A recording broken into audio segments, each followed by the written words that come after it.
Hello students, आज class रे हमें आर्टिकल्स पढ़िबा। तमे माने तो इंग्लिश ग्रामर रे जानि थिबो आर्टिकल्स तीनटा रहिछि कोन से सबु ए एंड द, किंतु जदि आपण या रंग भाबरे यूज करूछ ताहेले सबु सेंटेंस रे ता और लागु छै ना। और सो आज रे गोटे वीडियो रे हमें पूरा क्लियर होई जिवो, लाइव रे आउ थोड़ी कंफ्यूजन हेबो नै। तो चलो वीडियो को स्टार्ट करिबा।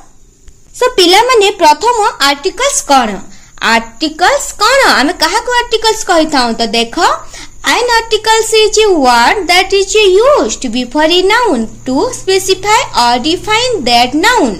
So articles कौन articles होची गोटे word शब्द जहाँ noun नाम। तो पिला माने मु प्रथमे articles कहिबा पूर्वरु noun कौन बुझिनियो। तमे माने जदि noun जानि छ noun कौन कुह noun जानि छ noun काहा को कुह जे प्रत्येक क्लास रे मु तुमको नाउन कोन नाउन रो वीडियो डिस्क्रिप्शन रे प्रत्येक वीडियो रे मु कहूची नाउन कोन देख सिख। तो नाउन कोन जानि छ तो मु कहूची नाउन हेउची नाम जहा नाम को सूचाई थाए ताकू हमें नाउन कहि थाउ। जहा भी सब प्लेस रहिछि पर्सन रहिछि जहा भी किछि स्थान व्यक्ति जहा भी किछि नाम को सूचाई थाए ताकू हमें नाउन कहि थाउ। सो एठारे आर्टिकल्स हेउची गोटे शब्द वर्ड जहा नाउन नाम पूर्वर व्यवहार हुए। एहा नाउन को स्पेसिफाई करि थाए, नाउन को कोन करि थाए स्पेसिफाई निर्दिष्ट देई थाए। सो आर्टिकल्स हेउची गोटे वर्ड जहा नाउन पूर्वर यूज करा जाय। तो एठारे तीनटा आर्टिकल्स रहिछि ए एंड द। तो चाहुचंती ए एंड द के भी व्यवहार करा जाय यूज करा जाय सिखिबा पय तो वीडियो को लास्ट पर्यंत देखंतु। तो एठारी आर्टिकल्स दुई प्रकार रहिछि टू टाइप्स ऑफ आर्टिकल्स। गोटे हैला indefinite articles and second definite articles. किंतु एठारी दे इनडेफिनेट आर्टिकल्स रे रहिबो केवल ए एंड एन। दुईटा तो रहिछि दुई प्रकार रहिछि इनडेफिनेट एंड डेफिनेट आर्टिकल्स। किंतु इनडेफिनेट आर्टिकल्स रे ए एंड एन रहिबो एंड डेफिनेट आर्टिकल्स रे केवल द रहिबो। सो प्रथमे देखिबा इनडेफिनेट आर्टिकल्स रो टाइप्स रो तो दुई प्रकार। तो प्रथमे देखिबा इनडेफिनेट आर्टिकल्स रो कोन डेफिनेशन जानिबा। इनडेफिनेट आर्टिकल्स कहिले एमिति आर्टिकल्स जहा नाउन को जनरल भाबी ताहा रेफर करी किंतु स्पेसिफाई निर्दिष्ट करे नाही। तो देख मु भल भाबरे कहूची इनडेफिनेट आर्टिकल्स मानेर अर्थ हेउची जे एहा गोटे जहा कि जनरल कथा कहिबा को यूज करा जे किंतु ताहा निर्दिष्ट ऑब्जेक्ट बा पर्सन को ता इंडिकेट करू नाही। जेबे तमे ए एन यूज कर सेते बेले तमे कोनोसी भी स्पेसिफाई पर्सन बा ऑब्जेक्ट को नाही किछि जनरल ऑब्जेक्ट पर्सन को तमे कहूछ। जेमिति देखो एठारे एग्जांपल रे हमें बुझिबा आई सॉ ए बॉय मु गोटे बॉय को देखिली पिला को देखिली आई सॉ ए बॉय मु गोटे पिला को देखिली किंतु केबे केउ बॉय यार कोनोसी स्पेसिफाई नाही बस गोटे पिला को देखिली। यह जनरल कथा। तमे रास्ता रे जाउछ तमे काहा को जण को देखिला रास्ता रे तमे जाउछ काहा को जण को देखिला तो तमे कोन कहबो आई सॉ ए बॉय मु गोटे पिला को देखिली। किंतु तमे जानि छ कि से पिला केउठी किए तमे तो किछि जानि ना हो तार कोनोसी त निर्दिष्ट नाही कोनोसी भी स्पेसिफिक नाही। तमे बस गोटे पिलाटा रास्ता रे जाउछ तमे देखिलो एटा जनरल कथा। तो तमे भाबुथिबो एठारे तो हमें ए एन द यूज केमिति करे जे ताहा जानिबा। तो ये एन डेफिनेट कोन सब एते सब कोन सिखि लागिबो एते सब कोन जानिबा को हेबो। तो एहा सब कोन मु एहा को तमे बुझिबो बोली कहूची किंतु एठारे मेन पॉइंट हेउची ए आर्टिकल केबे यूज करिबा एहा केमिति यूज करिबा काहा को कुहा जे बे हमें भलो भाबरे जानिबा। तो ए आर्टिकल केते बेले यूज करिबा एहा हमें जानिबा। तो तमे जानि थिबो कॉन्सोनेंट साउंड वोवेल साउंड दुई प्रकार रहिछि एहा काहा को केते बेले यूज करे जे जानि थिबो। तो देखो भलो भाबरे जानि नियो ए आर्टिकल आमे कॉन्सोनेंट साउंड पूर्वरु यूज करिबा।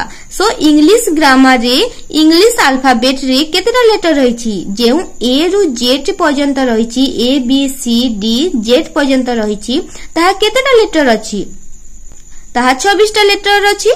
तो इंग्लिश अल्फाबेट रे 26 टा लेटर अछि सेथि मध्यरु 21 टा हेउची कॉन्सोनेंट साउंड जहा ए आर्टिकल रे यूज करा जे 26 टा लेटर रु 21 टा कॉन्सोनेंट साउंड जहा ए आर्टिकल रे यूज करा जे आउ सेही 21टा मध्यरु आउ 5टा जो 26टा रहिछि आउ 5टी वोवेल साउंड रे यूज करा जे।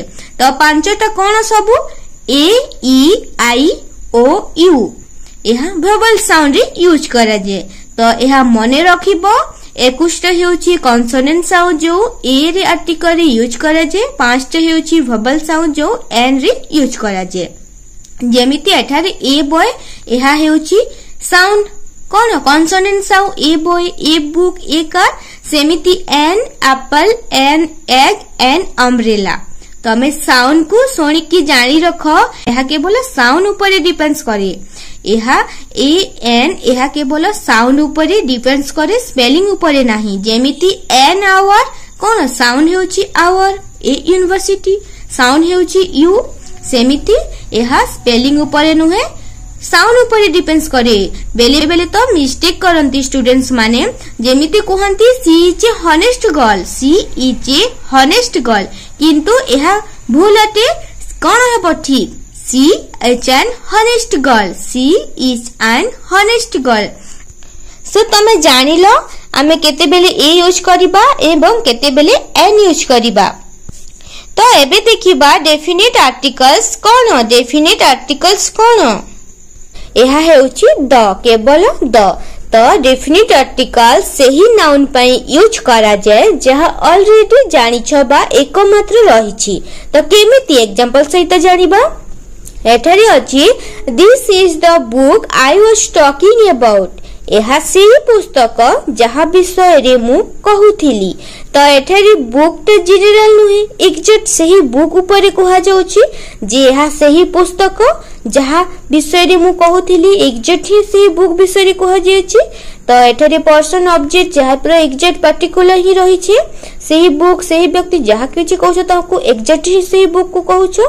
सेमिति she is the best student in the class she class रे सबुठारु भलो छात्री best one and only in the comparison तमे सेही स्टूडेंट को ही कहछो कि से क्लास रो बेस्ट स्टूडेंट ओनली से स्टूडेंट को कहछो अलग काहा को कहू ना से स्टूडेंट को ही कहछो।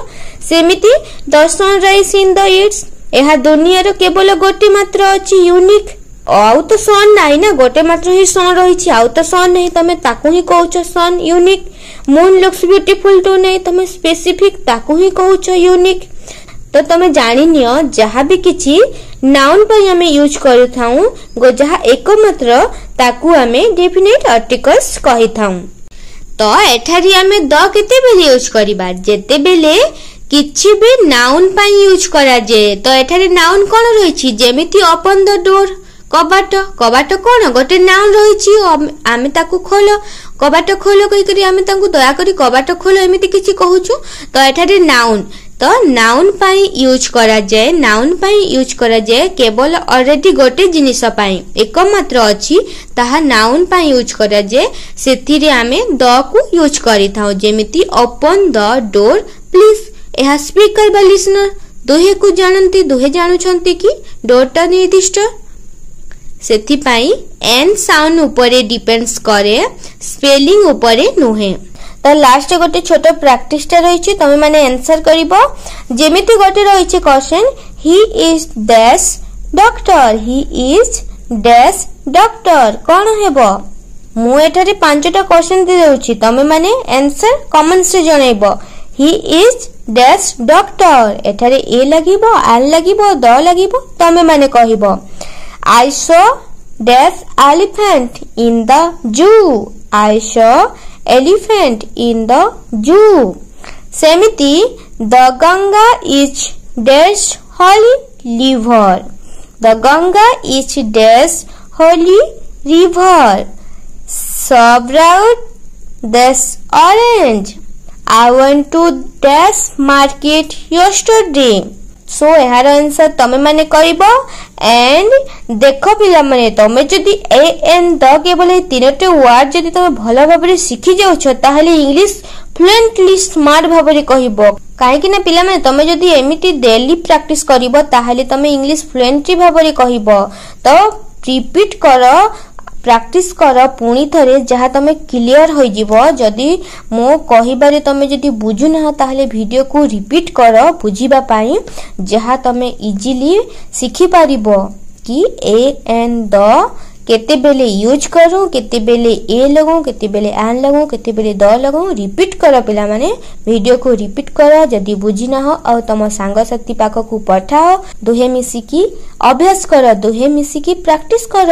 आहुरी तम प्रैक्टिस बढ़िबो, आहुरी सिखिबो, इंग्लिश री फ्लुएंटली कथा कहि पारिबो।